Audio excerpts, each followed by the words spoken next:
the Medical Director of Akanksha Hospital and Research Institute in Anand, Gujarat, India, brings a wealth of experience and expertise to our summit. Dr. Patel's illustrious career is marked by her exceptional academic achievements, having earned her MBBS and MD with 5 gold medals. Her commitment to advancing medical knowledge has taken her to the prestigious institutions worldwide, including the National University in Singapore and various IVF centers in the USA, South Korea, and the UK. So without further ado, let's welcome the distinguished medical professor, educator, and fertility specialist, Dr. Nayana Patel.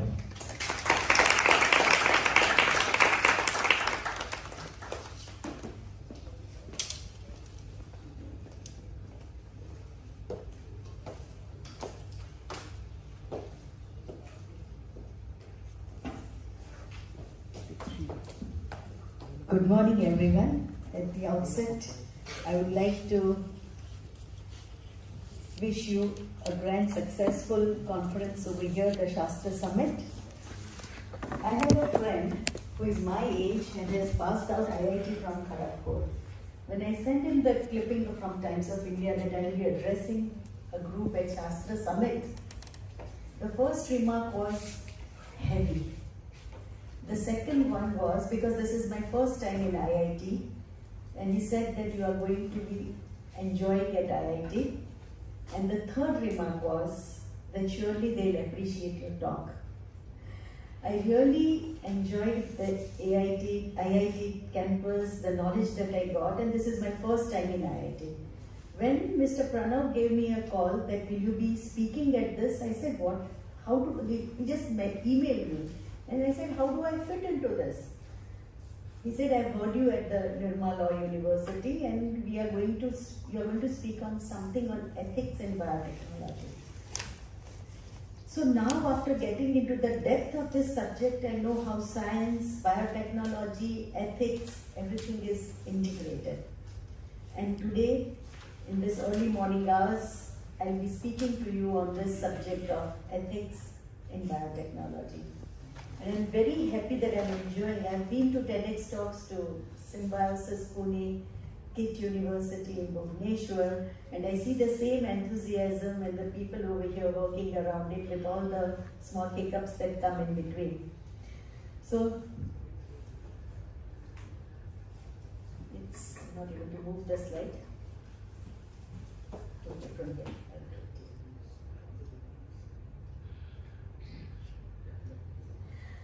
So, we know that biotechnology involves biological systems, organisms, derivatives to try to create products, and this integrates the biological science with technology. And there is a huge scope from agriculture to industrial, marine, environmental, but medical biotechnology and that to human medical is what I am going to touch today, because we see that this is very rapidly growing now. And therefore there are ethical questions that can come up. There are various industry involvement in it, and therefore the individuals need to be regulated. When you start a biotechnology project, you need to know what is the action, what is the intention, and what are the incentives. Ethics, we know it's very simple. We know that what is right, what is morally right, what is morally wrong. But when we choose that action, we should justify that moral choice that we have made, whether it's morally right or wrong. So I'll start with this simple clip over here, where you can see it's a scene from an operation theatre, a lady being shifted there who is pregnant, and they are preparing to deliver this baby, and this C-section happens and the baby is getting delivered. What's so new about it? We all know what is C-section, and we all know that babies get delivered vaginally or through a C-section. But this was different. Why? Because this was a baby which was brought into this world in a different way. She is the first IVF baby, Louis Brown. Normally, the natural conception means that an egg gets released from the ovary, it enters the fallopian tube, the sperms through the vagina go to the cervix, uterus, and meet the egg in the fallopian tube where it fertilizes, and then the blastocyst rolls inside the uterus and gets implanted. But Louis' mother had blocked tubes, so she had no chance of conception. and the technology along with science came to help her. So what did the scientists do? They extracted the egg from the ovary. They took the sperm in the lab, and in a test tube they fertilized the two, and the baby was created outside the body, in vitro, not in vivo, and then was put back into the uterus of his mother.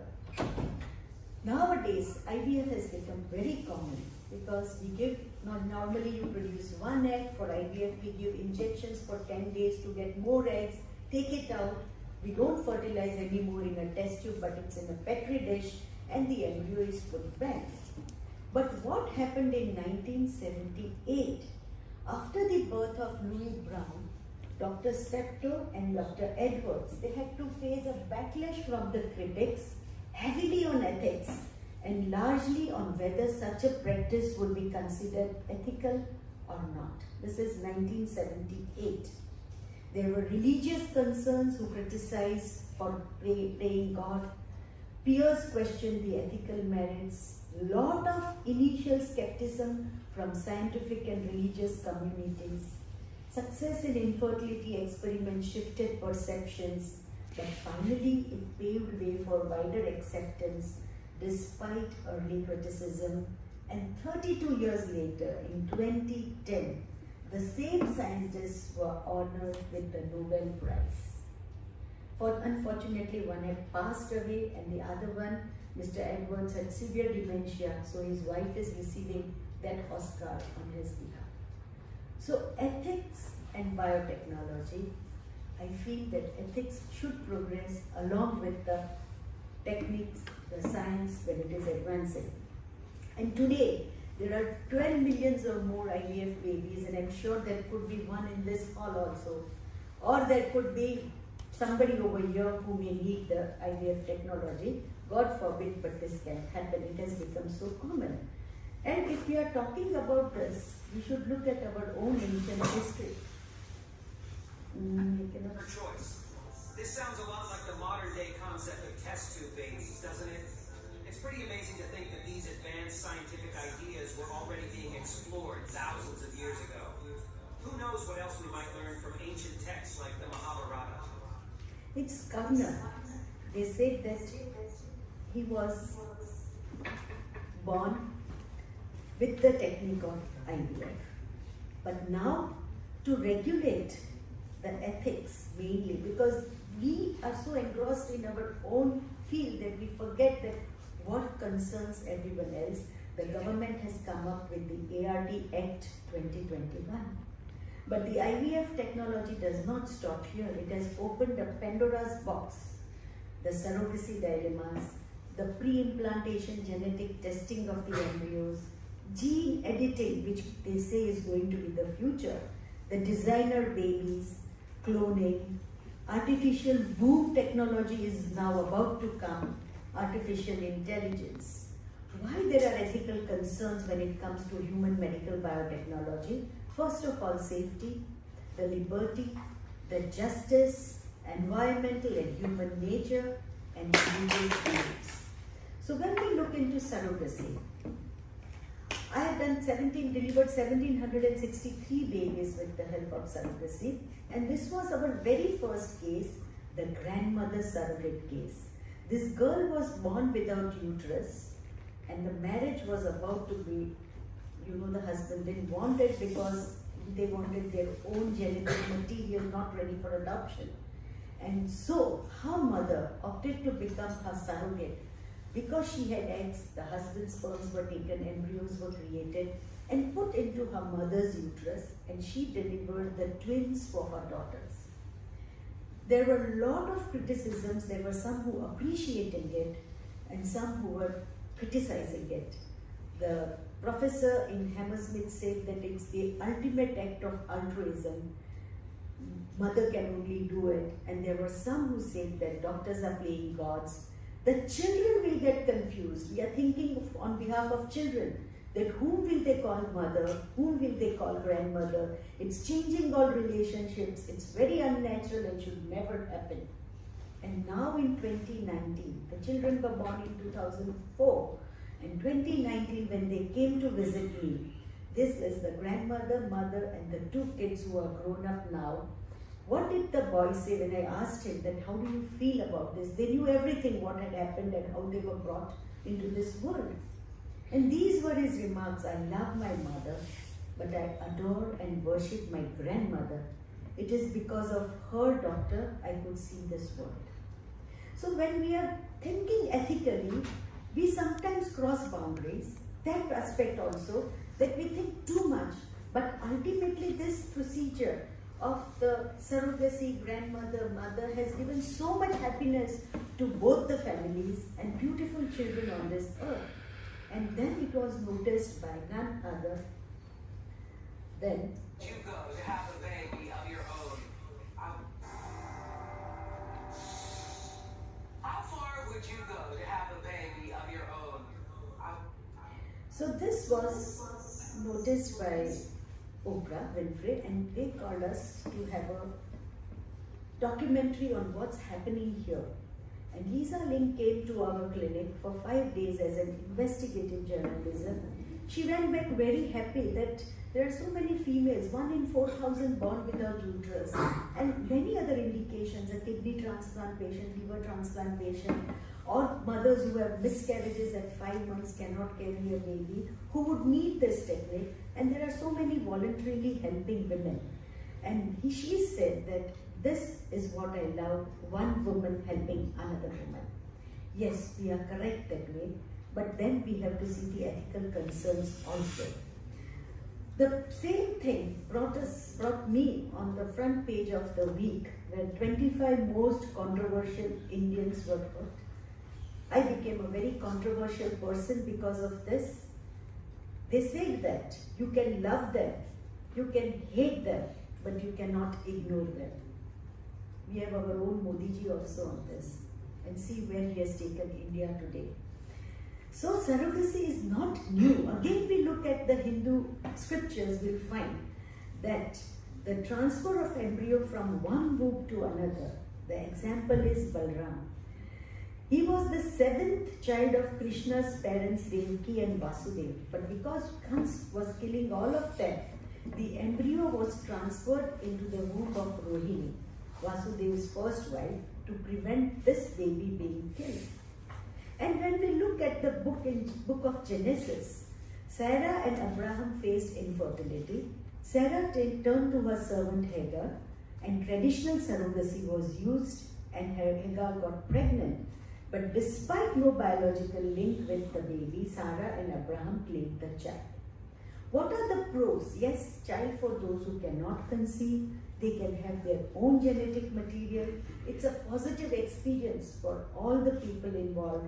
And if they say that why should they do it, the person has the autonomy, the right to choose what they want for their body. But yes, there are ethical concerns like exploitation of the surrogate. Can we commodify reproduction, the legal and emotional complexities, and these all needs to be looked into it, because we can go very far into this, but there needs to be a line that is to be drawn, that who can do it.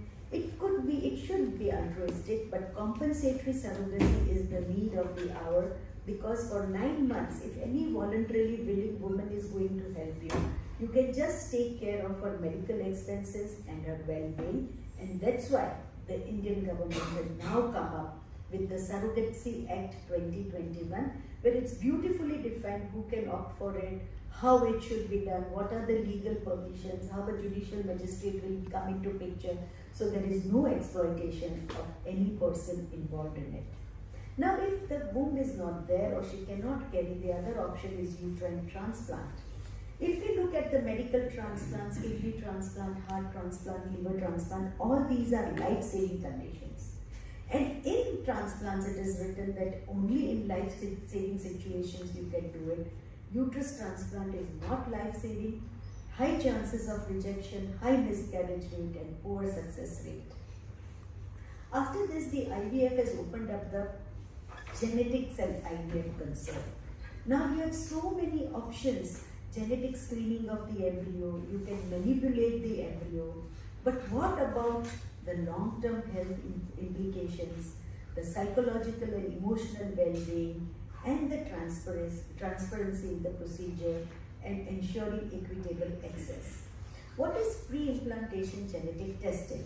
Supposing somebody in your family is having thalassemia major, or somebody in your family is having Duchenne's muscular dystrophy, and you want to check, like mother is the carrier, husband is normal, but they don't want a baby who is a carrier or a baby who is affected by muscular dystrophy, where all the muscles are wasted.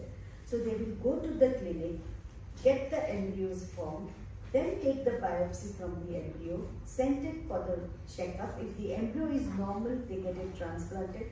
If not, it is discarded. So this is genetic engineering. I'll give this one simple example. This couple from Africa had the first child albinism, totally white.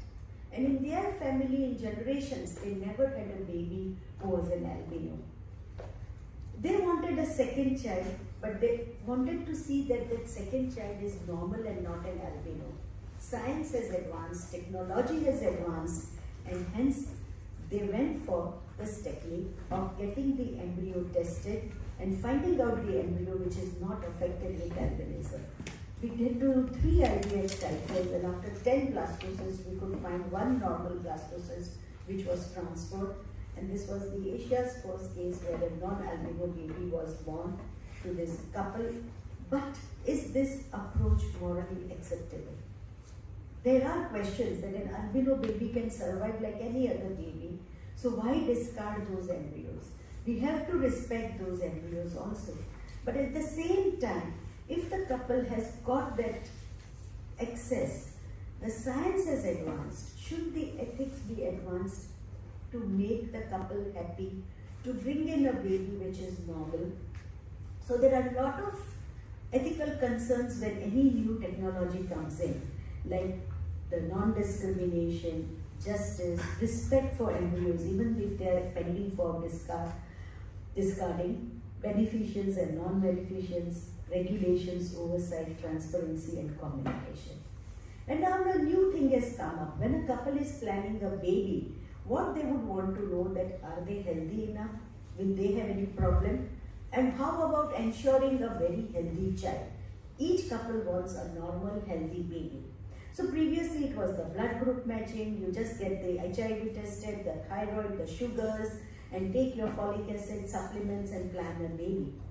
Then came in like something like thalassemia minor test. It's because both are minor, the baby 1 in 4 can be major and suffer a lot.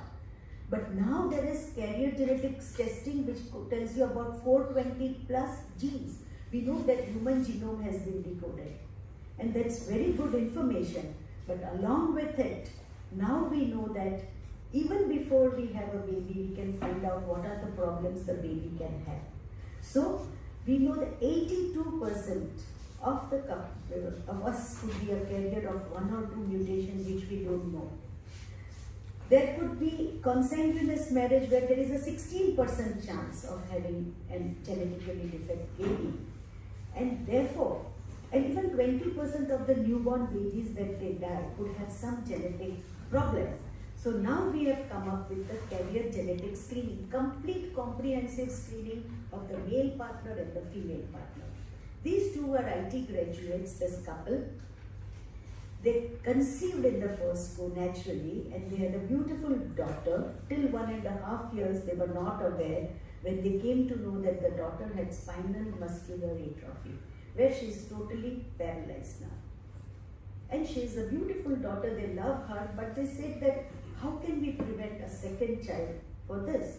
So we tested their blood, we found that both of them were carrier of spinal muscular atrophy gene. They were heterogeneous, they were carrier, but unfortunately those genes passed on to their baby, and the baby is now an affected child, 1 in 4. In autosomal recessive, it could be 1 in 2 children could be affected, your baby. So we suggested IVF with embryo biopsy, PGD or PGDM, transferred an healthy embryo. After 2 cycles, we could get a healthy embryo which was not affected with spinal muscular atrophy. So her chances were very high to repeatedly have this baby, and a healthy baby boy was born. She is saying that I went to my obstetrician before starting a pregnancy, that I want to see that I have a healthy baby, what precautions, so normally don't take alcohol and all those advices we gave but she was never suggested the carrier genetic testing. If that was done, it would have been diagnosed that both of them are carrier of a spinal muscular atrophy mutation, and that could go to the baby. So in the first attempt itself, they would have gone for IVF and checking the embryo and putting a normal embryo.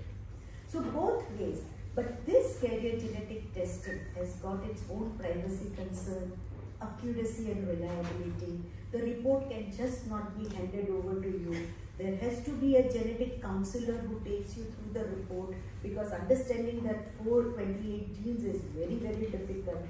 Supposing there is a minor thing which is not a major impact on the couple or on the baby, but if you read it, it will be at the back of your mind that I am suffering from this, am I a carrier of this? So there will be psychological and emotional implications, and still there is lack of regulation and oversight.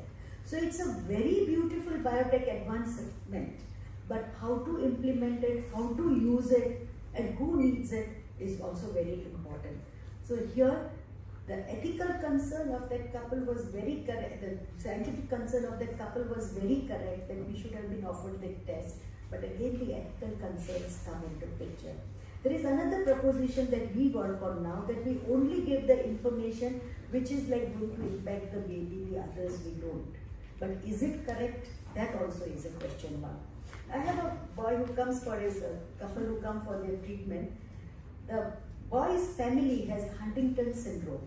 Everybody in the family, grandfather, father, they shake and then they come on the wheelchair by the time they are 40.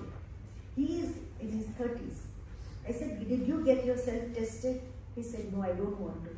I don't want to know that I'm carrying that and I'm going to be affected by the time I'm 40. My brother is positive, my father is already suffering, grandfather is suffering. If I come to know right now that I am suffering from that and by 40 I'll be on wheelchair, I lose this also in my life, whatever enjoyment I am having.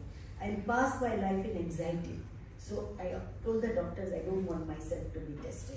So these are the ethical concerns also, that such advanced tests can help you or sometimes harm you also. Savior sibling. We know that if the couple has a thalassemia major child, both of them are minor carriers, and they want to treat the child, it's only blood transfusion every 15 days. And if they want to do a bone marrow transplant to get healthy RBCs in that baby, they have to match 100% HLA matching. There are such banks available, but very difficult to find a 100% match. So what the couple can do, they can have another baby through IVF.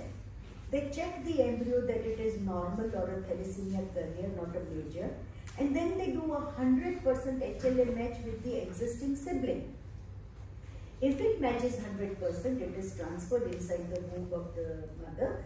Once the baby is born, at the age of 2 years, they'll take the bone marrow from that baby, put it in that existing sibling for bone marrow transplant, and the elder sibling will get totally cured in 6 months of thalassemia major. A wonderful scientific advancement, but again there are a lot of questions coming over here. What about the autonomy of that baby? How will you know that that baby would want to do this, would want to give that bone marrow? You are just creating a baby who is totally unaware, oblivious of the fact that why he is brought into this world and what he will be doing. So, scientifically it looks very good, but there are ethical concerns which should advance along with this treatment, because we don't know, like those two children of the grandmother are very happy the way they were brought into this world. Maybe this baby will also say that I am very happy I helped my elder brother or sister get cured of this disease. But the ethics that come into picture are this. Genetic manipulation is the ethic that we are talking about. So savior sibling has its ethical challenges, autonomy and well-being concerns, but we have to balance the risk and the benefit and prioritize best interests of both. Genetic engineering again has opened up a Pandora's box. Here you alter the genetic makeup of an organism by manipulating its DNA. This can involve adding, removing, or altering the genetic material within an organism's genome. And the latest example is this Chinese doctor, with the help of CRISPR-Cas, he created two babies, Lulu and Nayana, who are genetically engineered, and they will never suffer from HIV because their DNA was manipulated.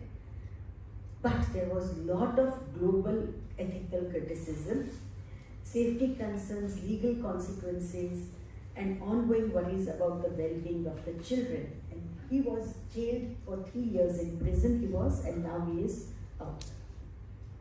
So CRISPR-Cas, it's a beautiful technology. Imagine being able to make specific changes to the genetic code of a cell or organism. A revolutionary genome editing technology makes this possible using an RNA-guided protein called Cas9.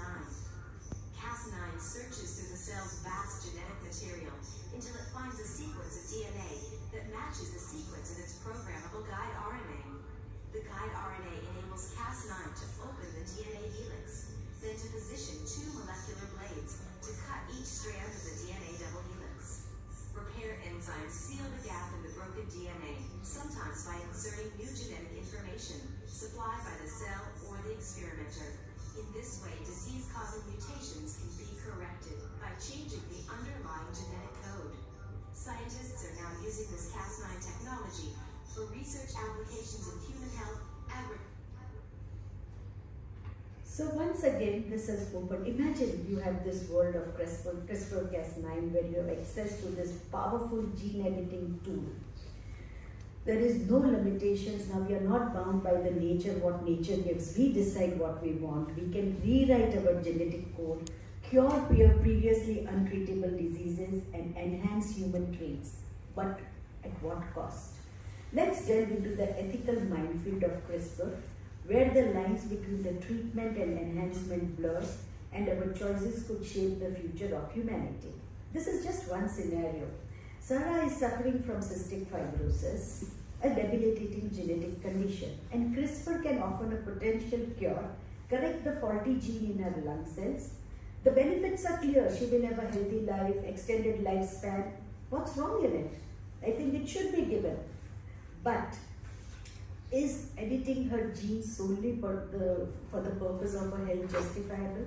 What about a healthy person choosing to avoid their genes to avoid future health risks?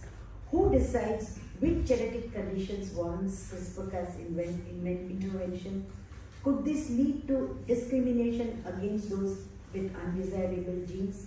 Are there unforeseen consequences of altering the human genome? Could unintended mutations, while you are doing this, we don't know what mutation can happen, and could that harm the child in future?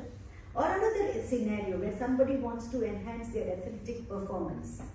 They can seek the help of CRISPR to enhance their muscle building genes, improve the speed, strength, and become a dream within reach. But is it ethical?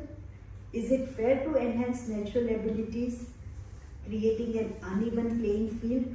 Like we know the drugs that they take to enhance are also not good. Will these be allowed?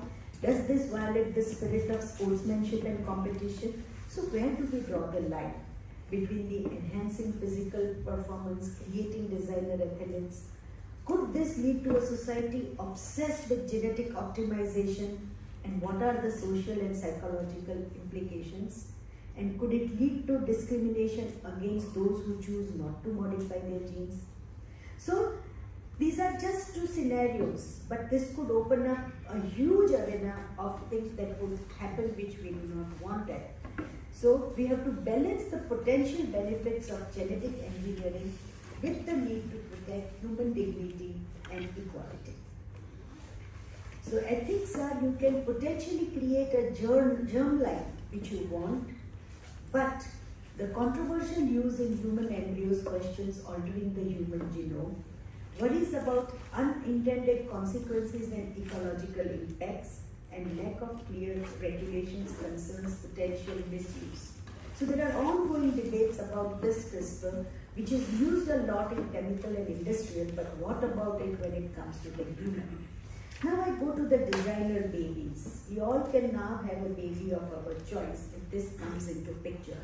They are saying that the chromosomes will be available on a kiosk. You can go and decide which chromosome you want for your baby, which trait you want in your baby, and CRISPR is going to be one of them.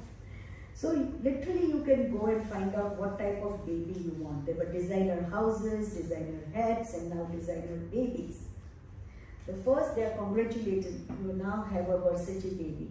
So you can go to that extent to select what eye color, what skin color, what hair color, what height, what trait. This one had selected the genes for musical, and now they are saying that to their daughter that play the music because we have spent a bomb on selecting the genes that we wanted for you to become an expert in music. So this is the scenario which is going to happen. And this baby that is born, the parents are very happy because the mother selected the sperm from a genius sperm bank. The father selected an egg from a fashion model on the website. And now they are saying, look, we are so happy we got what we wanted. But what is that baby saying? That what would I want to do anything to with you? Two stupid, ugly idiots, I've got nothing from you. So this is going to be the scenario, and hence this social inequality will come up with genetic engineering. There will be concerns about favoring spatial traits, specific traits, risking discrimination, and lack of understanding necessitating more research before widespread use. Dolly the sheep, we know cloning in 1996, it was a breakthrough.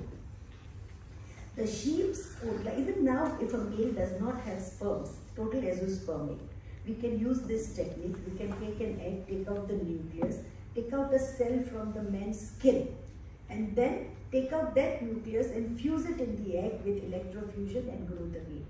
But it is not allowed. Reproductive cloning is a bad, because you can imagine you can have 50% of your own self and you don't need a money heist there to wear a mask. 50 of you will be roaming around everywhere and you don't know what's happening. So this can be a reality. That Dolly's birth heightened the public biotech of the fears of science driven by the technological imperative and suspicion that feasibility equates to inevitability. There are a lot of societal principles that we need. By creating a cloning, you destroy a lot of embryos because it's not easy. That health issue of the cloned offspring, the cloned Dolly sheep died earlier, loss of genetic diversity and rights of cloned individual. But if we look at Mahabharata, there is a classic example. Mahabharata, an ancient Indian text, talks about some pretty advanced scientific concepts. For instance, Gandhari, a character in the story, is said to have given birth to 100 sons. But what's really fascinating is how she did it. According to the story, each of her sons, known as the Kauravas, was created by taking a single embryo and dividing it into 100 parts. Then each part was grown separately in its own container. This is basically cloning, just like we do today. Can you believe it? So once again, we have this cloning in our own Mahabharata, and with this containers comes the last part, which is the artificial womb technology. Very recently, Artificial womb facilities for 30,000 babies per year.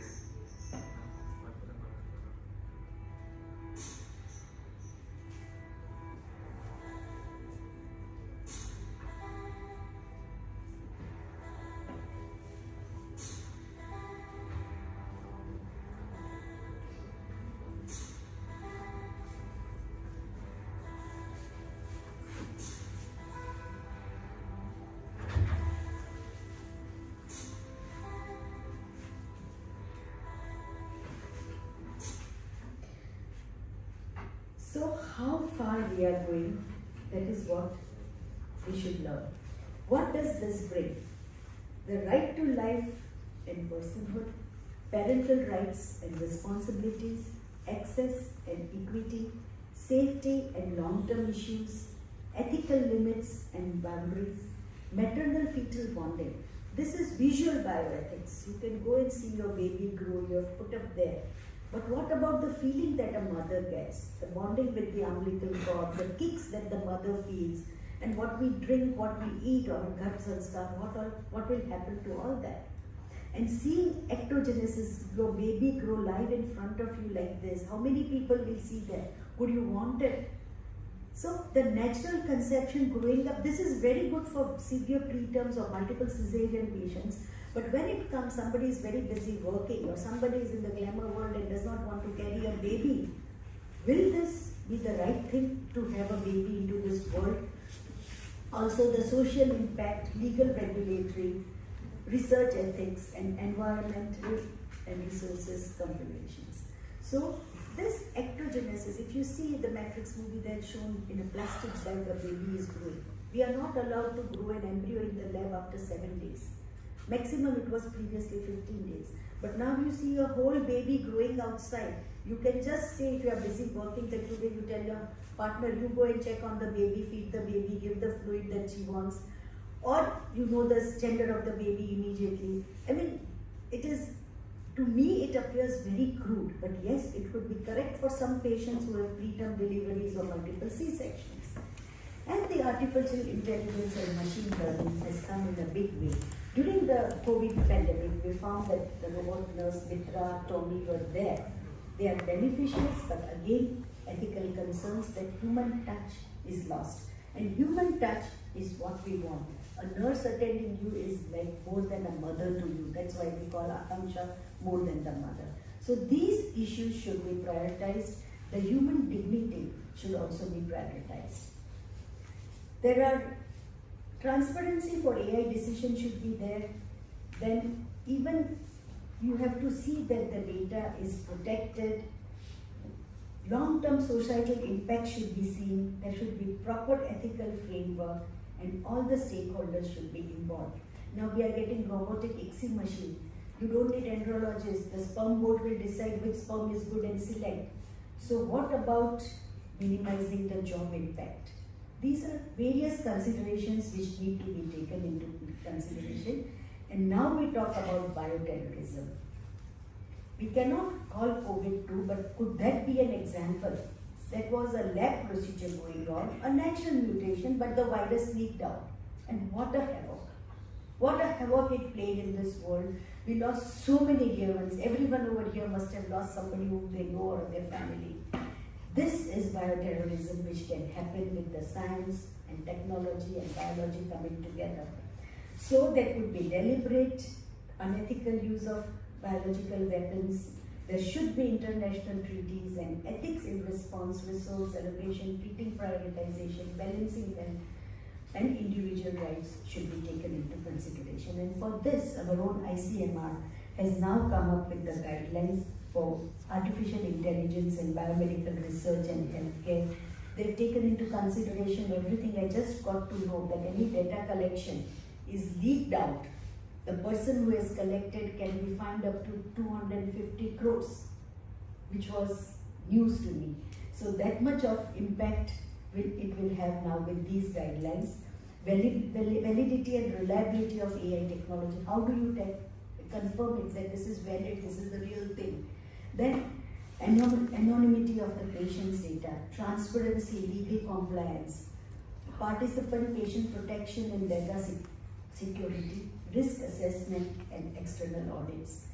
To conclude, I will say that medical biotechnology is a field that's exploding, along with its potential for saving lives. We as doctors are engrossed in saving lives, giving happiness to the patients, but are we crossing the ethical border like you do it in your field?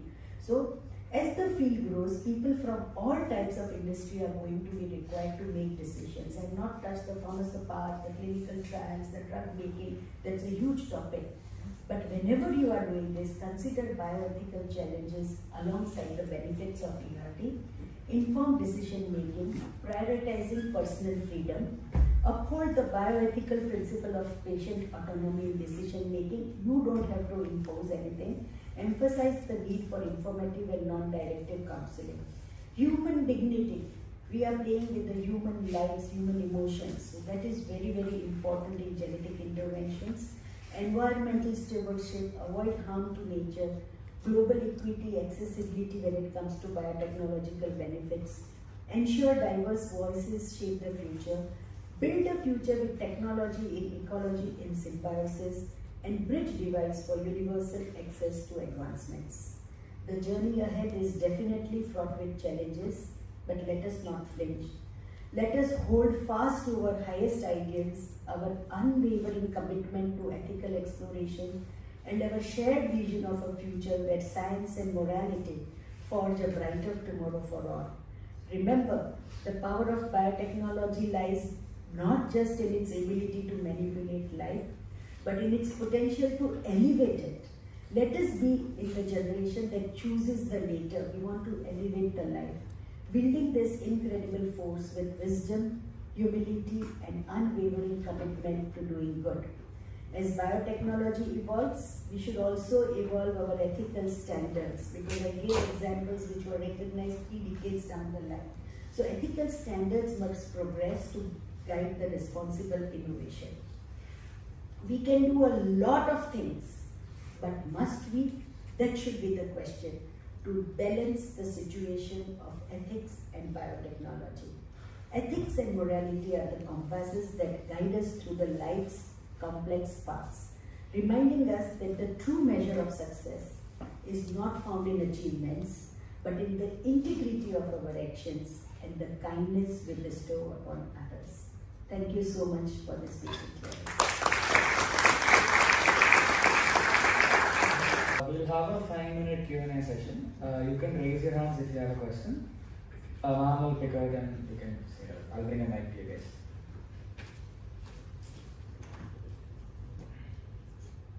Somebody has a question.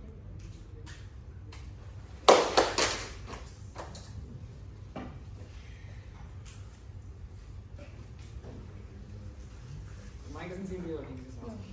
Good morning, ma'am. My question is that we were speaking about the siblings, right?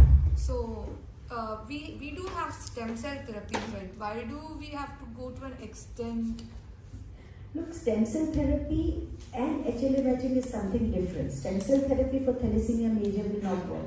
Stem cell itself is in controversy right now, but autologous stem cell therapy, we can do it as per the Indian guidelines. Embryonic stem cell therapy is not allowed. It's banned. It has got ethical concerns.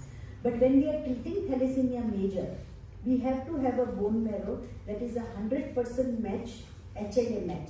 So 15 points in HLA should match 100% up to get a proper, otherwise what happens, there will be rejection and the baby will not be cured. And that can happen from within the family. So first the father, mother, they try to match their HLA. But if it's not matching HLA, most likely it will not match. Nearby cousins, etc. Then you go to do this serious sibling thing, where when you do it on an embryo, it's 100% match, it's always 100% match. So the kid, if we take the stem, if we have the stem cell of the affected kid, we can't. The stem cells, what happens? The umbilical stem cells are not that strong. Okay. So their bone marrow stem cells are good, and you cannot take a bone marrow from a baby till the baby is 2 years old. Okay. So we have to wait till 2 years to get a strong bone marrow cohort. Okay. Thank you. Ma'am, you spoke about, Doctor, you spoke about genetic engineering and how designer babies are created. So to a large extent, the genetic makeup is highly curated, and you have all that data about their DNA and sequencing, right? So that if that information falls into the wrong hands, it has a very easy way to targetedly attack the person. So because regular people don't go and into such an extent to study their, and you spoke about how you anonymize the data, so to prevent all of this.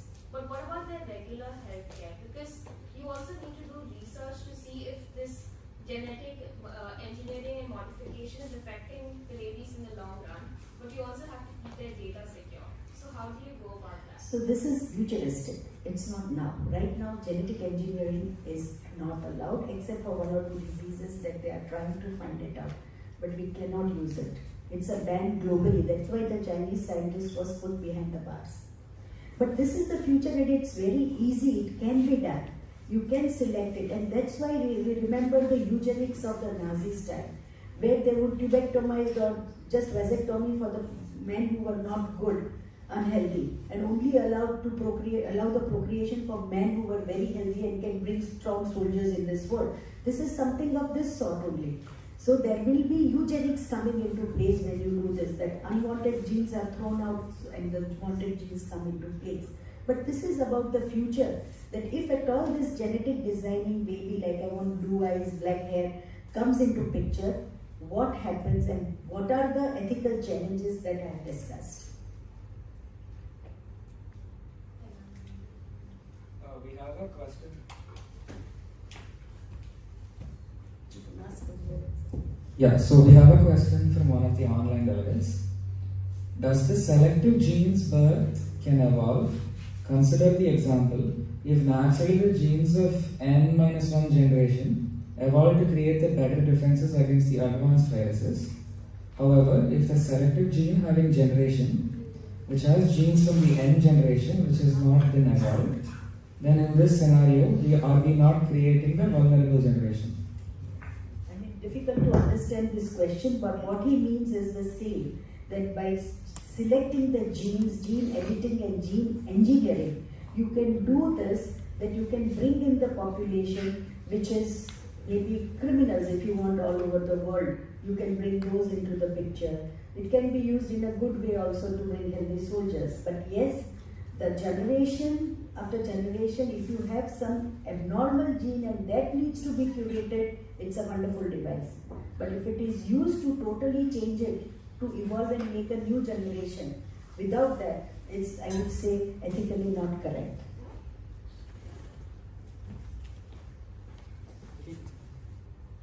Ma'am, what are the current regulations or guidelines in place regarding the ethical use of CRISPR-Cas9 technology?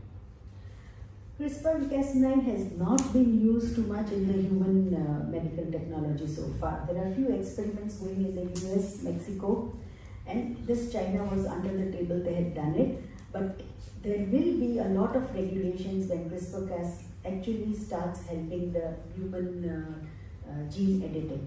And those guidelines and regulations, once they are made, then only we can start using it. As of now, we can just use it experimentally as a trial, but not apply it medically to anyone.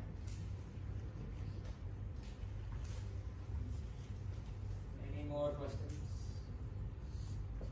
Okay. Thank you once again for this wonderful opportunity.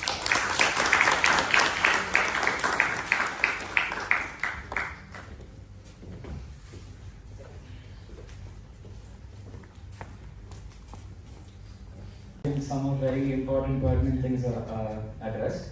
In fact, I invited ma'am because I thought that these things would add like another dimension to this conference where we start thinking about these things, that the technology exists, there are a lot of ethical questions and it's directly related to life, so it's as important as it gets. So I'm glad that ma'am was able to provide everything that I expected. It was a fantastic lecture with all dimensions covered. Thank you.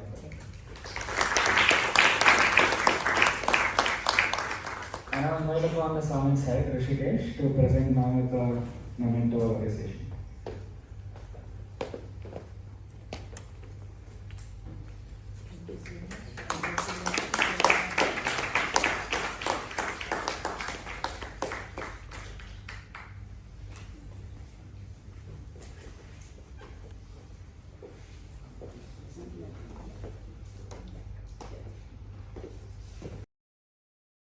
Like, comment, and subscribe.